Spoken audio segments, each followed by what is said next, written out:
के प्रदेशाध्यक्ष और सांसद सीपी जोशी ने कांग्रेस पर ताबड़तोड़ कई हमले किए हैं। बिना नाम लिए राहुल गांधी पर बड़ा आरोप लगाया। दौसा में बीजेपी की बैठक को संबोधित करते हुए उन्होंने कहा कि वे गौमांस खाकर संसद में भगवान महादेव का चित्र लेकर आते हैं। हिंदू समाज इसे बर्दाश्त नहीं कर सकता। उन्होंने सवाल भरे लहजे में पूछा कि कोई हिंदू आतंकी कह देगा हम चुप बैठेंगे, कोई हिंदू को हिंसक कर देगा हम चुप बैठे रहेंगे, कोई राम मंदिर का विरोध करेगा हम चुप बैठे रहेंगे, कोई राष्ट्रपति के रंग पर उपहास उड़ाएगा हम चुप बैठे रहेंगे। जो गोमांस खाता और संसद में भगवान महादेव का चित्र लेकर आता है, कोई हिंदू को आतंकी कह देगा और हम चुप बैठे रहेंगे, कोई हिंदू को हिंसक कह देगा और हम चुप बैठे रहेंगे, कोई राम मंदिर का विरोध कर देगा और हम चुप बैठे रहेंगे, और कोई महामहिम राष्ट्रपति महोदया द्रौपदी मुर्मू जी के रंग पर उपहास उड़ाएगा और हम चुप बैठे रहेंगे। तो मित्रों ऐसे काफिर राहुल गांधी को लेकर के बड़ा निशाना साधा है, आरोप लगाए हैं कांग्रेस पार्टी पर भी। आक्रामक अंदाज में आज सीपी जोशी दिखाई दिए। बड़ा बयान सीपी जोशी की तरफ से दिया गया है। दौसा से जो खबर सामने आई, आपको बता दें कि कार्य समिति की यहां पर बैठक हो रही थी। भारतीय जनता पार्टी की जिला कार्य समिति की बैठक के बाद ये वीडियो सामने आया है। कांग्रेस पार्टी पर जोरदार हमला सीपी जोशी ने बोला। सीपी जोशी ने कहा कि इनको सत्ता की कुर्सी से प्यार है। देश में अल्पसंख्यक और बहुसंख्यक शब्द कांग्रेस की देन है। हिंदू को आतंकी कह देगा और हम चुप बैठे रहेंगे, कोई हिंदू को हिंसक कह देगा और हम चुप बैठे रहेंगे, कोई राम मंदिर का विरोध कर देगा और हम चुप बैठे रहेंगे, और कोई महामहिम राष्ट्रपति महोदया द्रौपदी मुर्मू जी के रंग पर उपहास उड़ाएगा और हम चुप बैठे रहेंगे। तो मित्रों ऐसे काफिर इस प्रकार के अपने सपनों में कामयाब होते रहे। जो गोमांस खाता है और संसद में भगवान महादेव का चित्र लेकर आता है। उधर टोंक में जिला कार्य समिति की बैठक के दौरान बीजेपी प्रदेशाध्यक्ष सीपी जोशी ने कांग्रेस पार्टी पर जोरदार हमला बोला। सीपी जोशी ने कहा कि इनको सत्ता की कुर्सी से प्यार है। देश में अल्पसंख्यक और बहुसंख्यक शब्द कांग्रेस की देन है। मुझे लगता है विकृत सोच है। तो इस देश को कहीं बांटने का 1947 में भी इस देश को धर्म के आधार पर बांटने का भारतीय के कितने जवाब देंगे। और उसके बाद भी आप लोग देखेंगे ये अल्पसंख्यक और बहुसंख्यक शब्द क्यों लेकर आया थे? ये कांग्रेस की थे। धर्म जाति और पद के आधार पर अनेक ऐसे निर्णय किए जिससे देश लड़ते हैं। और आज भी देश राष्ट्र विरोधी ताकतों के साथ इनके संबंध इससे स्पष्ट होता है कि इनको भारतीय से प्यार नहीं है, इनकी सत्ता की कुर्सी से प्यार है। इसलिए देश की जनता ने इनको नकार दिया है। जो लोग देश के प्रदेशों में सत्ता में कई वर्षों तक काबिज थे, आज इस सत्ता से दूर है। उधर टोंक में बीजेपी जिला कार्य समिति की बैठक हुई है, जिसमें बीजेपी प्रदेश अध्यक्ष सीपी जोशी समेत भारतीय जनता पार्टी के कई पदाधिकारी शामिल हुए। बैठक में शामिल हुए ऊर्जा मंत्री हीरालाल नागर ने बिजली के मुद्दे पर फिर से कांग्रेस पार्टी पर निशाना साधा। उन्होंने कहा कि आगामी दिनों में बिजली देने वाला प्रदेश बनाने की बात कही है। राजेंद्र राठौड़ और कन्हैयालाल चौधरी ने प्रदेश के बजट की सराहना करते हुए राजस्थान को आगे ले जाने वाला बजट बताया। जैन नसिया में हुई जिला कार्य समिति की बैठक में उपचुनाव सबसे बड़ा मुद्दा रहा। सभी नेताओं ने आगामी चुनाव को चुनौती बताते हुए जीत का संकल्प भी लिया है।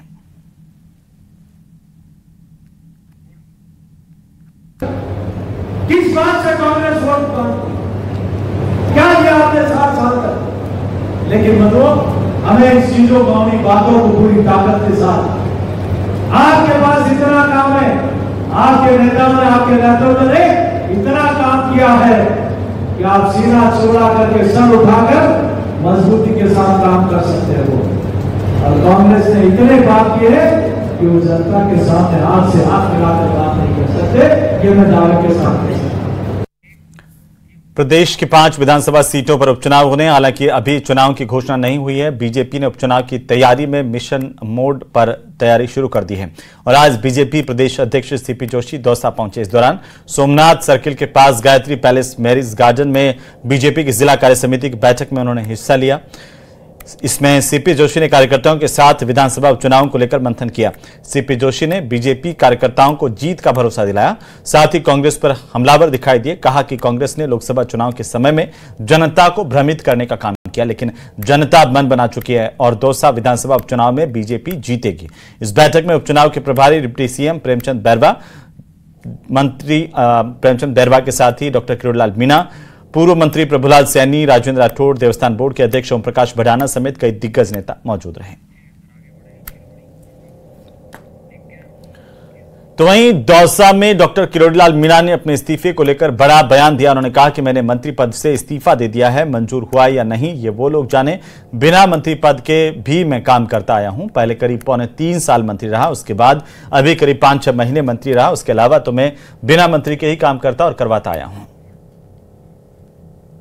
मैंने दे दिया मेरा इस्तीफा। मंजूर और नामंजूर की बात कह रहे हैं नड्डा जी की। हाँ तो वो जाने, मैंने तो दे दिया। जो आरक्षण को मंत्री बिना मंत्री के रूप में काम करता है, मैं तो जीवन भर जनता चाहती है। 3 महीने तो मंत्री 3.25 साल तो पहले रहा और 5 महीने अब रहा हूँ, और उसके बाद भी मैं काम करता हूँ, काम कराता हूँ। उधर केंद्रीय मंत्री गजेंद्र सिंह शेखावत आज सीकर के दौरे पर है, जहां मीडिया से बातचीत करते हुए उन्होंने कांग्रेस पार्टी पर निशाना साधा। कहा कांग्रेस को खुद पर विश्वास नहीं था, इसीलिए उन्होंने टुकड़ों में चुनाव करवाए। उन्होंने कहा कि राजस्थान में 35 साल के इतिहास में पहली बार ऐसा हुआ जब कांग्रेस ने सत्ता में रहने के बाद भी आधे से ज्यादा जगहों पर भी अपने जिला प्रमुख नहीं बना पाई कांग्रेस। उन्होंने टुकड़ों में चुनाव करवाए, लेकिन फिर भी जनता ने नकारा। तीसरे बार माननीय प्रधानमंत्री नरेंद्र मोदी जी के नेतृत्व में एनडीए की सरकार बनने के बाद में पहली बार मुझे आज सीकर की इस पवित्र धरती पर आने का सौभाग्यपूर्ण अवसर मिला। सभी कार्यकर्ताओं से बातचीत करने का अवसर मिला है। मैं मीडिया के साथियों को, भारतीय जनता पार्टी परिवार के सभी सदस्यों को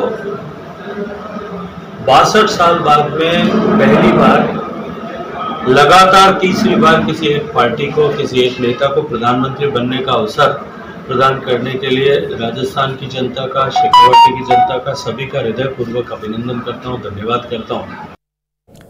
उधर दौसा जिले के मंडावरी में मानवता को शर्मसार कर देने वाली घटना सामने आई है, जहां पर एक लड़की को अगवा करके कार में ही उसके साथ गैंगरेप किया गया।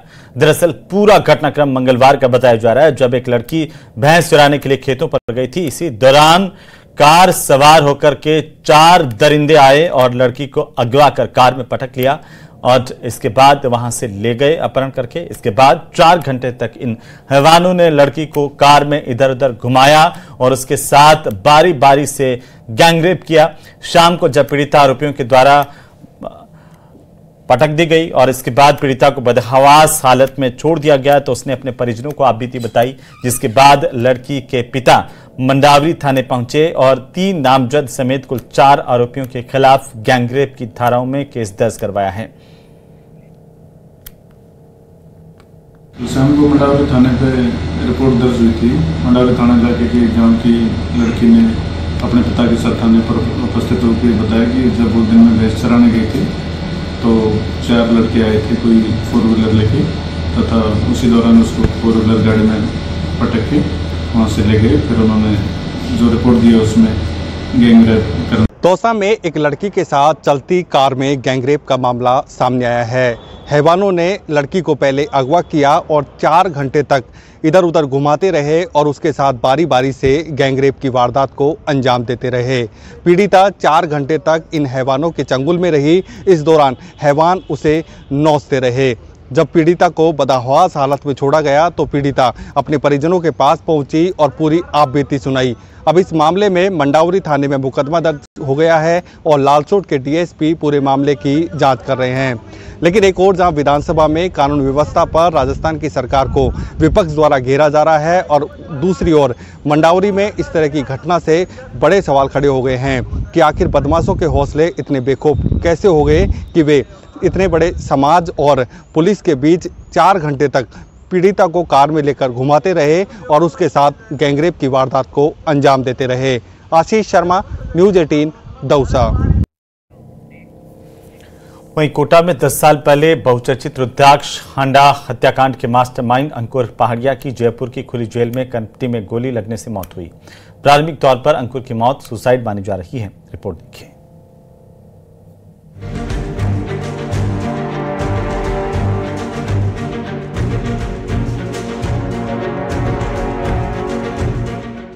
कोटा के रुद्राक्ष हत्याकांड के मास्टरमाइंड ने किया सुसाइड। अंकुर ने सांगानेर की खुली जेल में कनपति पर मारी गोली। कोटा में 2014 में हुए रुद्राक्ष अपहरण हत्याकांड के मामले में मुख्य आरोपी अंकुर पांड्या ने जयपुर की सांगानेर स्थित खुली जेल में खुद को गोली मारकर खुदकुशी कर ली।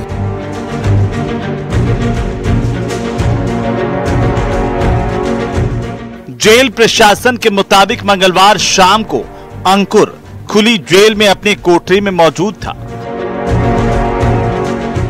शाम 6 बजे उसका साथी मजदूरी कर जेल में लौटा। जब कमरे में जाकर देखा तो अंकुर लहूलुहान पड़ा था। अंकुर के हाथ के पास एक देसी पिस्टल पड़ी थी। साथी की सूचना पर जेल कर्मी बैरक में गए। इसके बाद अंकुर को महात्मा गांधी अस्पताल पहुंचाया गया, जहां डॉक्टरों ने उसे मृत घोषित कर दिया। महीने भर पहले बीकानेर से जयपुर शिफ्ट किया गया था अंकुर। 5 साल के रुद्राक्ष हत्याकांड में अंकुर को सुनाया गया था मृत्युदंड। अच्छे आचरण को देखते हुए खुली जेल में किया गया था शिफ्ट। अंकुर पांड्या को करीब 1 महीने पहले यहां पर शिफ्ट किया गया था। उससे पहले वो बीकानेर की खुली जेल में था। अच्छे आचरण की वजह से अंकुर पांड्या को सांगानेर की खुली जेल में लाया गया और यहीं पर बताया जा रहा है कल शाम को अंकुर पांड्या ने कनपटी पर गोली मार ली।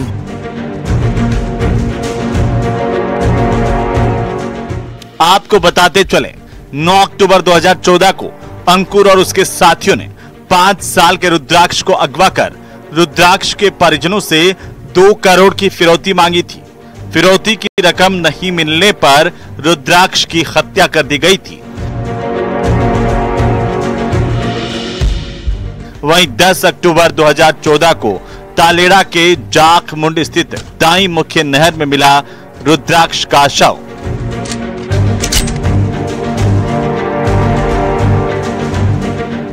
पुलिस ने इस मामले में मुख्य आरोपी अंकुर और उसके साथी दिल्ली निवासी करणजीत सिंह को गिरफ्तार किया था।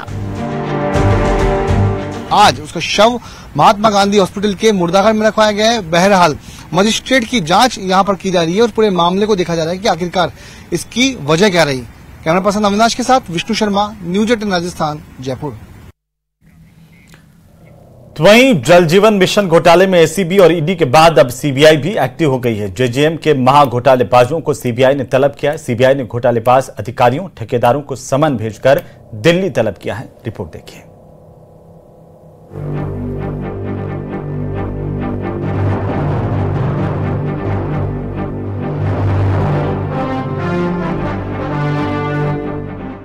जेजेएम घोटाले में सीबीआई की एंट्री। आरोपियों को समन भेज दिल्ली बुलाया। जेल में बंद लोगों से भी होगी पूछताछ।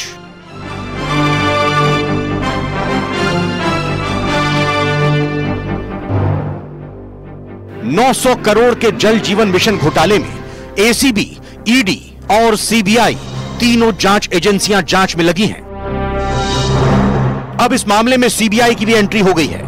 इस घोटाले से जुड़े सभी आरोपियों से सीबीआई पूछताछ करेगी, फिर चाहे वो जेल में बंद ही क्यों ना हो।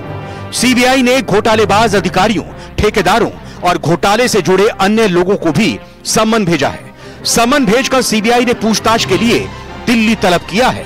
इसके साथ ही जलदाय विभाग से भी घोटाले से जुड़ी अहम फाइलों को तलब किया गया है। सीबीआई अब इस मामले की तेजी से जांच कर रही है।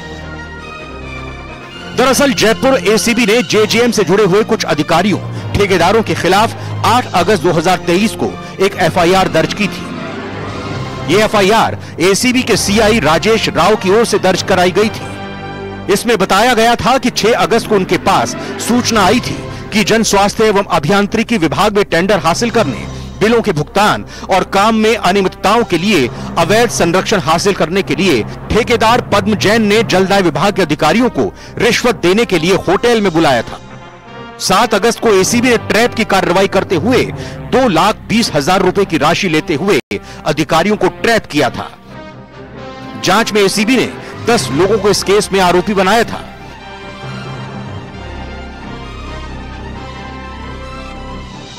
इससे पहले मंगलवार को जल जीवन मिशन घोटाले में प्रवर्तन निदेशालय ने जयपुर से संजय बड़ाया को गिरफ्तार किया था, जिस पर जेजेएम घोटाले में बिचौलिए की भूमिका के आरोप हैं।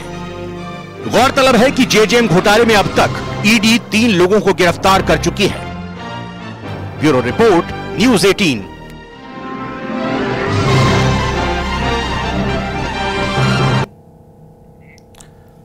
तो वहीं जम्मू कश्मीर में आतंकी हमले में शहीद झुंझुनू के 2 जवानों का गमगीन माहौल में अंतिम संस्कार किया गया। शहीदों के सम्मान में तिरंगा यात्रा निकाली गई और इस यात्रा में भारी भीड़ उमड़ी।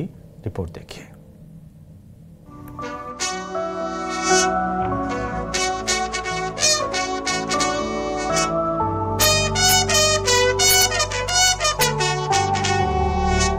शहीद भगत सिंह अमर रहे, अमर रहे, अमर रहे। पाकिस्तान मुर्दाबाद, मुर्दाबाद, मुर्दाबाद। इंडियन आर्मी जिंदाबाद, जिंदाबाद, जिंदाबाद।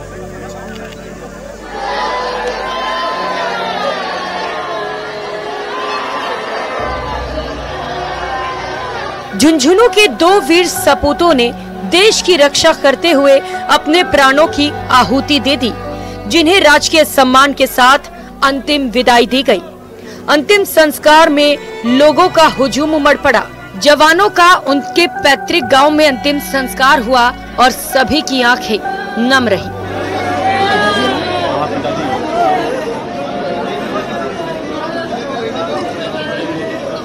ये गोली जो चली थी, ये अजय और विजेंद्र पे नहीं, ये भारत के ऊपर चली थी और इन 2 योद्धाओं ने अपनी छाती आगे करी, उस गोली को, उस हमले को रोका।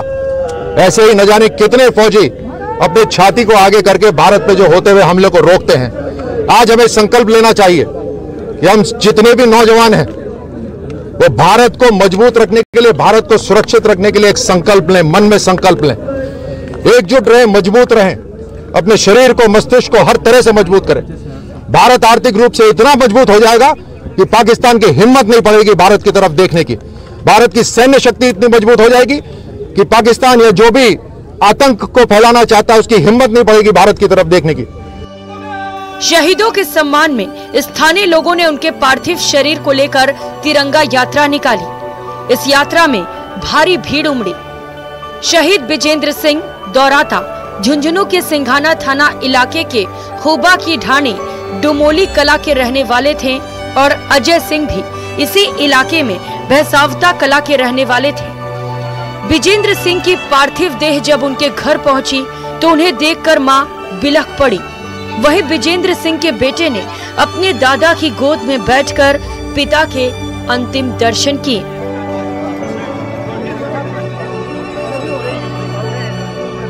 पंद्रह जुलाई को आतंकी हमले में दोनों जाबाज शहीद हुए थे।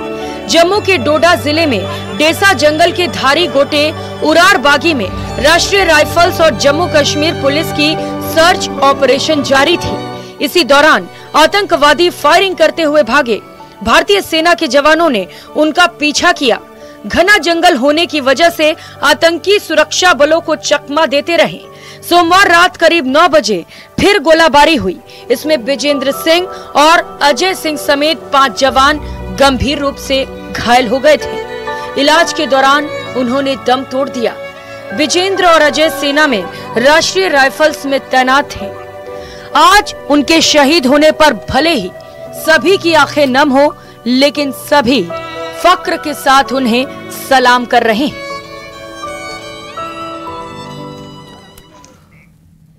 वहीं करौली के वजीरपुर गेट के पास राजकीय बालिका उच्च माध्यमिक विद्यालय स्कूल में एक हॉल की छत की पट्टियां टूट गईं और गनीमत यह रही कि उस वक्त ये हादसा रात को हुआ था। उस वक्त स्कूल में कोई नहीं था। घटना की जानकारी आसपास रहने वाले लोगों ने स्कूल के स्टाफ को दी है।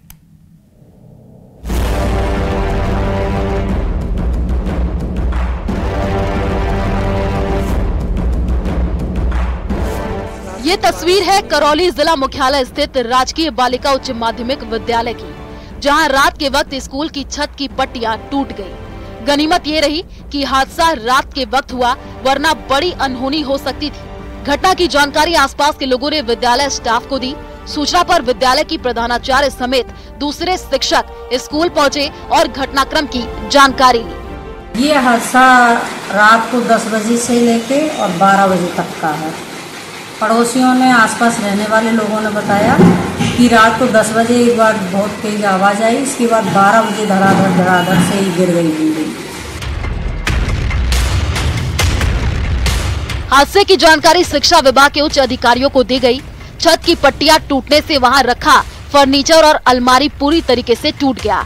बताया ये जा रहा है कि विद्यालय की बिल्डिंग रियासत कालीन है और लंबे वक्त से हादसे वाले हिस्से का इस्तेमाल नहीं किया जा रहा था।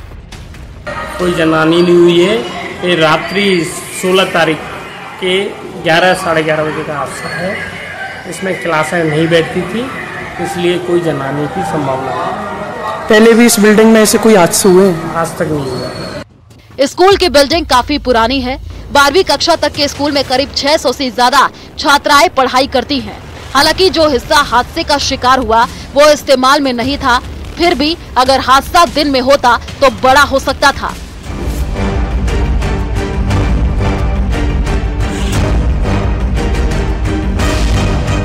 करौली के बाद अलवर के महात्मा गांधी राजकीय अंग्रेजी माध्यम विद्यालय से भी जर्जर भवन की तस्वीरें सामने आई है।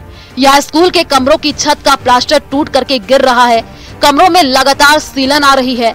नन्हे मुन्ने बच्चे पढ़ाई करने के लिए आते हैं, वे भय के साए में पढ़ाई करने के लिए मजबूर हैं। स्कूल छत पूरी तरीके से जर्जर हो चुकी है। विद्यालय के चारों ओर पानी भरा हुआ है, जिसको लेकर के स्थानीय स्कूल प्रशासन द्वारा नगर निगम सहित अनेक प्रशासनिक अधिकारियों को अवगत कराया गया है, लेकिन अभी तक इस भवन की किसी ने सुध तक नहीं ली है। हाँ, हमने एक हफ्ते से हम बात कर रहे हैं। पार्षद को हमने 2-3 बार फोन कर दिया। 2 पार्षदों को इस एरिया में 2 पार्षद लगते हैं, तो हमने दोनों को फोन किया है, लेकिन वहाँ से भी कोई कार्रवाई नहीं हो रही है। शिक्षा के मंदिर का ऐसा हाल हैरान करने वाला है। एक तरफ रात के वक्त करौली में स्कूल में हादसा, तो दूसरी तरफ अलवर में डर के साए में बच्चों की पढ़ाई शिक्षा व्यवस्था पर सवाल खड़े करते हैं। Bureau report, news 18।